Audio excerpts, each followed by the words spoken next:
Prime Minister Mark Carney was in St. John's on Monday, pledging to support Atlantic Canadian businesses that are being hurt by U.S. tariffs. But after the public announcement, Carney held a private meeting that could have an even bigger impact on Newfoundland and Labrador.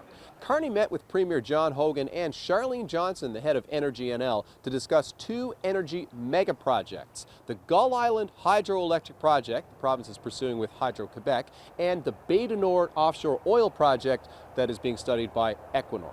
Both of these are on the federal government's list of what Carney calls nation-building projects that could be fast-tracked. The meeting lasted about an hour. Johnson says any day that you can get an hour of the Prime Minister's time is a good day. Carney was described as a good listener who took copious notes and brought a positive energy to the conversation.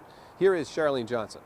From Energy NL's perspective, hearing Bay du Nord and Gull Island on this list really represented the TSN turning point for us. If you look at my 7.5 years here and the previous federal government, it has been a struggle to even hear the word oil. I haven't seen this level of opportunity, this feeling of opportunity in a very long time.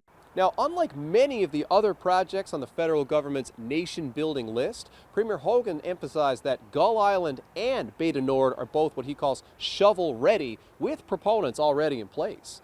Now, as for Carney's pledge to help Atlantic Canadian small and medium businesses survive the U.S. trade war, Carney pledged that there will be $80 million for those businesses in Atlantic Canada. That's out of a $1 billion Canadian fund. Now, how that $80 million will be divided amongst the 4 Atlantic provinces hasn't been determined, but Premier Hogan says that will be a cooperative conversation.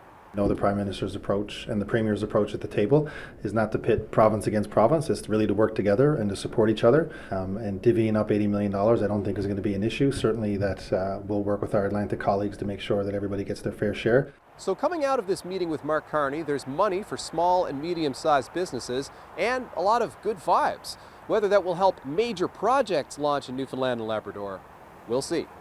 Zach Gowdy, CBC News, St. John's.